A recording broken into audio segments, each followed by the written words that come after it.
अरे वो चूसे लंब मुआंडरा तोखे टके जो आया न आहे मुंहिंजे घर जी लाइन कटी अथई।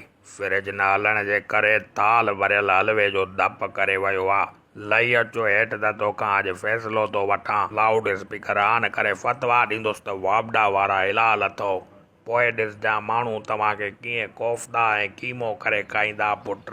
मौलवी साहब तदो थी तूं जो डायरेक्ट कुंडो हणी 5 एसियूं तो हलाई इहो गुनाह न आहे छा? केतिरो नुक़सान थो थिए बिजली जो मौलवी साहब। अड़े तूं हाणे मूंखे थो सेखारीं? तव्हां वापडा वारा अड़े केॾा चङा मुड़ुस आहियो। मुल्ला सां तो बक बक हणी जहन्नम में वेंदे छोरा। मौलवी साहब जन्नत सिर्फ़ु तव्हां लाइ ठही आहे छा? डायरेक्ट नोड़ो हणी 10 एसियूं तो हलाई लखें रुपए जा यूनिट तो ज़ाया करी।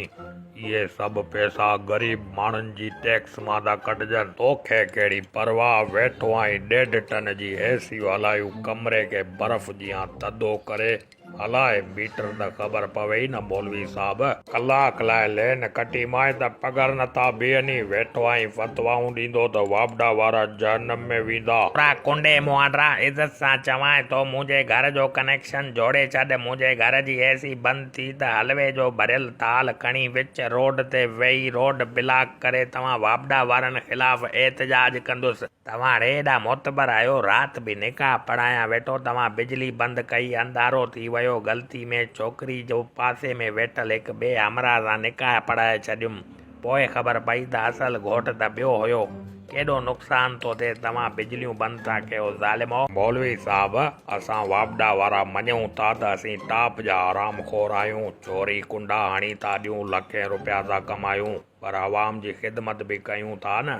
सॼो ॾींहुं तव्हां एसिन में लेटिया पिया आहियो थधा पाणी था पियो। इहो सॼो असांजे करे आहे। इहा ख़िदमत न आहे छा आवाम जी? मौलवी साहब तूं त ख़्वामख़्वाह असां मथां डमरियो वेठो आहीं। छोरा आख़िरी भेरो चवां थो त मुंहिंजी एसी जे कनेक्शन सां ॿीहर हरकत कए त काॾे वेंदे मरण खां पोइ जनाज़ो ई कोन पढ़ाईंदुसि तुंहिंजो। पोइ तव्हांखे ख़बर पवंदी त मुल्ला जो कनेक्शन कीअं कटिबो आहे। अड़े मौलवी साहब हथ जोड़ियां थो बेली ईअं त न कजांइ। वरी सुभाणे मरण खां पोइ मुंहिंजी लाश वती हुजे रोडनि ते धिका खाईंदी। ऐं बाबा फतवा बि न ॾींजांइ त माण्हू सुभाणे मथां असांखे कीमो कीमो करे खाई वञनि। बाबा सियाणो थी मौलवी साहब एॾी कावड़ चङी न आहे। अॼु खां पोइ तुंहिंजो कनेक्शन कोन कटींदुसि। मौलवी साहब हिकिड़ी ॻाल्हि ॿुधायां नाराज़ न थिए त तव्हां मौलवी ऐं असां वापडा वारनि जो कमु मड़ई साॻियो आहे। असां वापडा वारा लिंकूं हणी माण्हुनि खे था लुटूं ऐं तव्हां वरी तावीज़ ॾेई माण्हुनि खे उबता सुबता ड्रामा करे उन्हनि खे वेठा आहियो लुटींदा। मड़ई कमु साॻियो आहे मौलवी साहब। अड़े ओ छोरा वापडा वारा तूं अञा नओं माण्हू आहीं तोखे ख़बर न आहे असां मौलवियुनि जे पावर जी। किसो कोन ॿुधो अथई छा? हिकिड़े दफ़े मां भाॼी खाईंदो वेठो हुयुसि त मथां कांव आयो हिकिड़ी बूटी खणी भॼी वियो त मां लाउड स्पीकर ऑन करे फतवा ॾिनीमांसि त अॼु खां पोइ कांव हिलाल अथव।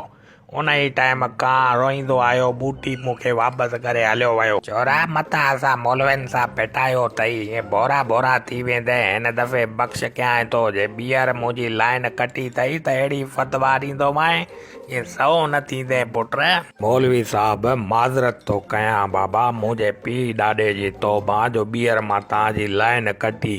मूं बि माण्हू ॾिठा पर तव्हां मौलवी असां खां चढ़ियल आहियो बाबा।